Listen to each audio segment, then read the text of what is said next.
오늘도 오후 예배 나오신 여러분을 주님의 이름으로 환영하고 축복합니다.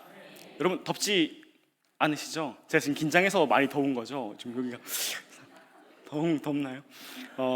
네, 좋습니다.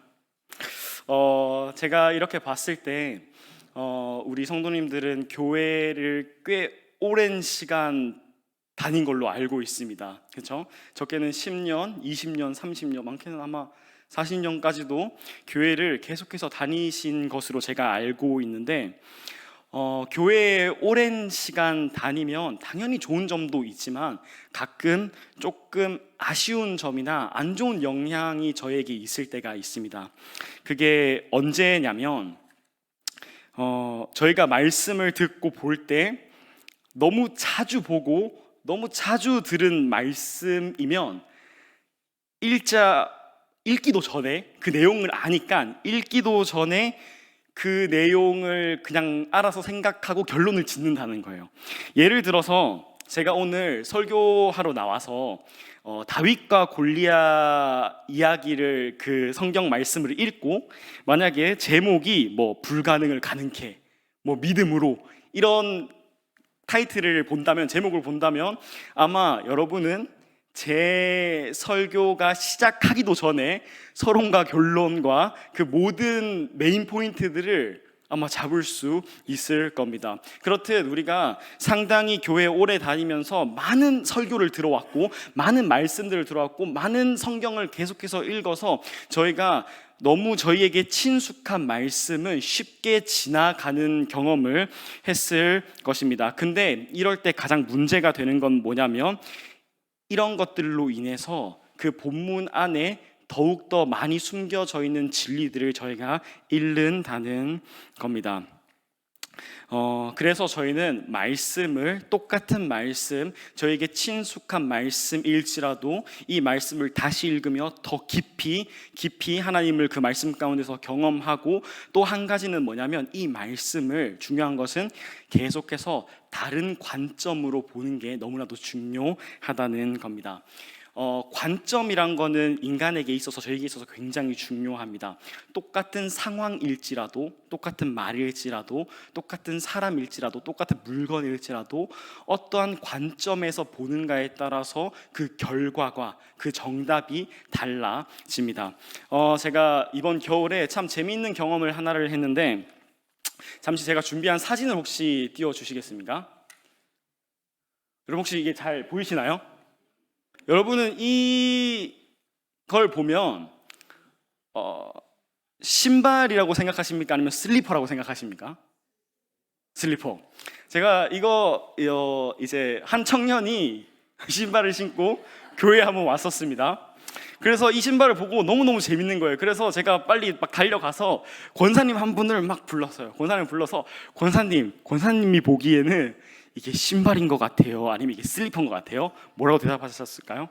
슬리퍼라고 했죠. 그래서 제가 너무 웃겨서 그 청년에게 야, 너는 교회에 오는데 슬리퍼를 신고 오면 어떡하냐? 라고 말을 했습니다. 그러니까 이 청년이 뭐라고 말하냐면 전도사님 촌스럽게 왜 그러냐고. 이게 이쁜 거, 요즘 유행이라는 거예요. 이게 신발의 유행이라는 거예요. 그러니까 이 청년은 이게 유행이고 이쁘니까 이 신발을 신고 왔던 겁니다. 근데 저도 어렸을 때 이런 교육을 많이 받았는데, 어린아이들에게 교회 갈 때 복장을 어떻게 하라고 하죠? 가장 이쁜 거, 네가 생각하기에 가장 이쁘고 가장 괜찮은 걸 입고 가라.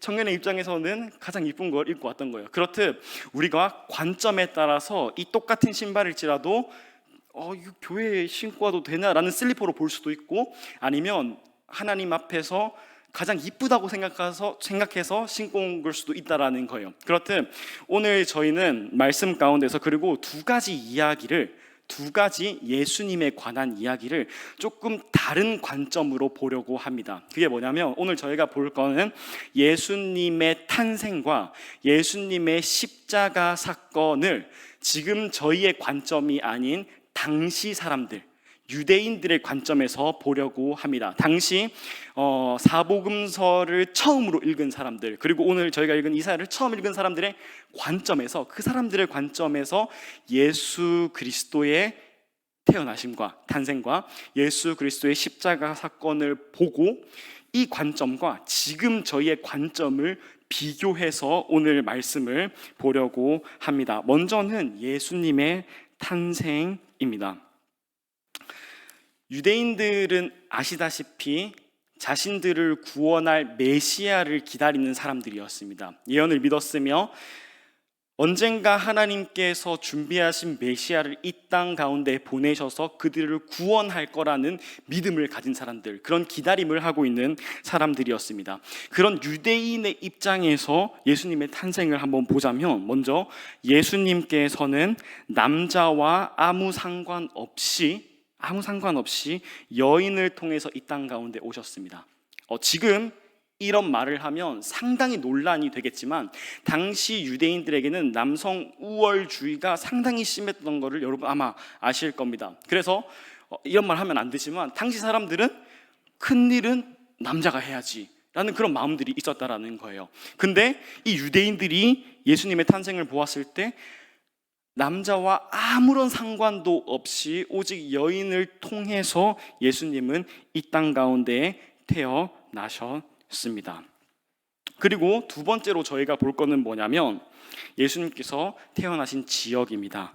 어디서 태어나셨죠? 베들레헴에서 태어나셨습니다. 베들레헴은 상당히 작은 동네입니다. 지금도 저희가 사실 이 사람이 어디 출신인지는 상당히 중요할 때가 있어요. 예를 들어서 저희가 이렇게 있다가 새로운 성도님 한 분이 오셨어요. 근데 자신을 소개하기는 저는 이제까지 그 서울 강남에서 살다가 왔습니다 라고 말을 들었을 때 오 하면서 괜히 돈이 많을 것 같고, 그냥 평범한 가방 하나가, 평범한 옷이 괜히 명품 같고 비싸 보이는 그러한 선입견이 당연히 있죠.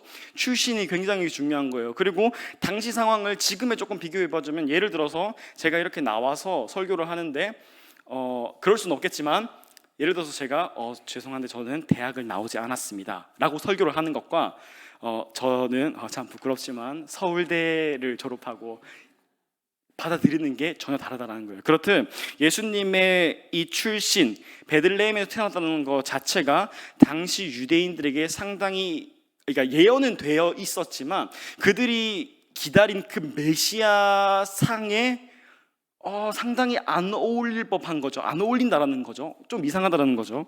그리고 마지막으로는 뭐냐면 예수님께서 태어난 곳입니다. 지역이 아닌 곳. 예수님께서는 태어나시자마자 어디에 누이셨죠? 구유에 누이셨습니다. 구유에. 지금 말로 하면, 지금 조금 적나라한 말로 하면 그냥 소나 말에 밥그릇에 누이셨다는 거죠. 자, 그렇다면 우리가 유대인의 관점에서, 유대인의 시선에서 예수 그리스도의 탄생을 보게 된다면 의문투성이라는 거죠. 물음표밖에는 없다라는 거죠. 이게 어떻게 보면 너무 근본이 없어 보이고 너무 초라해 보이는 게 예수 그리스도의 탄생이라는 겁니다. 자, 그리고 두 번째는 뭐냐면 예수님의 십자가 사건을 또 한번 저희는 유대인의 관점에서 보려고 합니다. 이거는 말 안 해도 다 사실은 아시죠? 당시 십자가가 어떤 의미가 있었는지, 당시 십자가가 그 사람들에게 어떤 의미가 있었는지. 십자가는 최악의 죄수들 그리고 죄인들을 사형하는 곳이었죠. 절대로 영광스러운 곳일 수 없었고 부끄러운 것이며 미련해 보이는 것이었으며 절대로 쳐다보기도 싫은 게 십자가였습니다. 자, 그렇다면 유대인의 관점과 유대인의 입장에서 예수 그리스도의 태어나심과 예수 그리스도의 죽으심이 어땠는지 한번 저희는 유대인의 관점에서 생각해 볼 수 있습니다. 아마 웬만한 사람은 믿기 힘들었을 거예요. 그렇죠? 도저히 우리를 구하고 우리를 이끌 왕이라는 메시아라는 모습이 단 하나도 보이지 않는 모습이 예수 그리스도의 태어나심과 예수 그리스도의 죽음이었습니다. 자, 여기까지가 유대인의 관점이었다면 반대로 지금 저희의 관점에서 이런 일들을 보았을 때는 어떤가요? 예수님의 태어나심과 예수님의 죽음이 여러분에게는 어떻습니까? 혹시 예수님의 태어나심을 가지고 너무 없어 보이는데, 너무 비참한데라고 생각하시는 분 있으십니까? 아무도 없죠. 예수님의 십자가 사건을 보고 너무 별로다, 너무 저건 아니지 않나 라고 하시는 분 있으십니까? 막 인상을 찌푸리시는 분 아마 없으실 겁니다. 우리는 예수님의 태어나신 순간을 가지고 뭐라고 하냐면, 그 탄생의 순간을 영광스러운 순간이라고 말하고 역사적인 순간이라고 저희는 말을 합니다.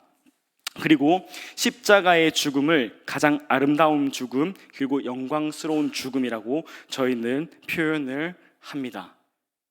지금 우리의 삶도 이런 모습과 똑같아야 된다는 겁니다. 조금 이해가 안 가실 수도 있는데, 역설적이라는 단어가 있습니다. 역설적. 이렇게 이 세 글자를 네이버 사전에서 치면 역설적이라는 게 어떤 뜻이 어떻게 나오냐면, 역설적, 어떤 주장이나 이론이 겉보기에는 모순되는 것 같으나 그 속에 중요한 진리가 함축되어 있는 곳.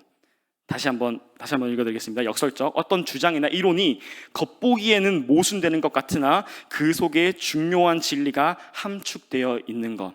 예수님의 탄생과 죽음은 유대인에게는 모순이었습니다. 모순이었죠.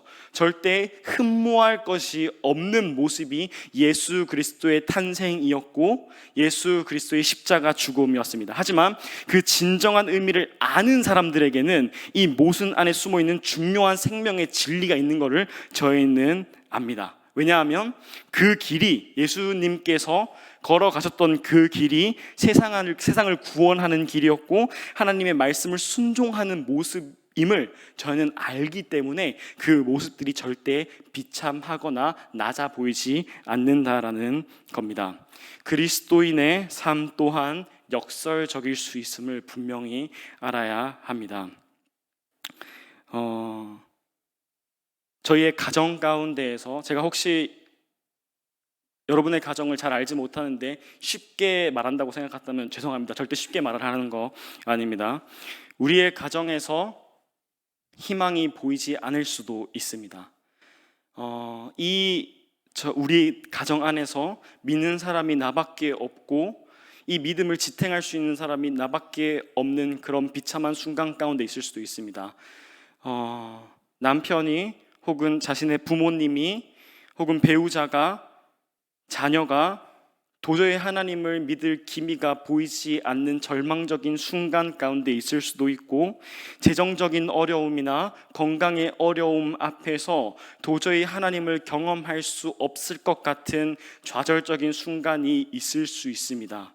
그럼에도 불구하고 그 상황 가운데에서 하나님의 영광을 보고 하나님을 경험하는 것이 그리스도인의 역설적인 삶을 살아가는 방법이라는 겁니다. 우리의 직장 가운데서도 똑같습니다. 도저히 하나님의 영광을 드러낼 수 없고 하나님의 영광을 볼 수 없는 직장 혹은 사업장 가운데에서, 그리고 심지어는 교회 가운데에서 옆에 있는 공동체를 볼 때 사랑보다는 한숨이 나올 수 있죠.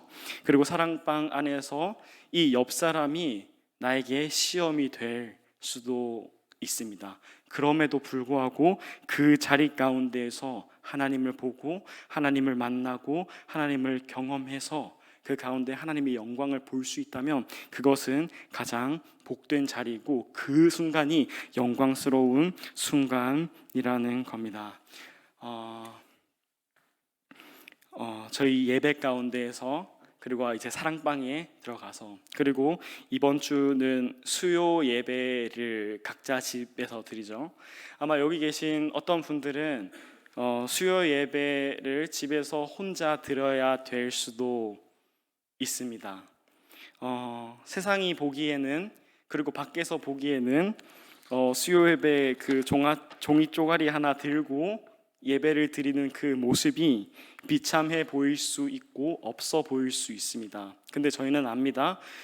그 가운데에서 혼자라도 하나님의 영광을 경험하고 하나님의 말씀을 깨닫고 하나님을 만날 때에 하나님이 보시기에 그 자리는 영광스러운 순간이며 하나님과 함께하는 순간입니다.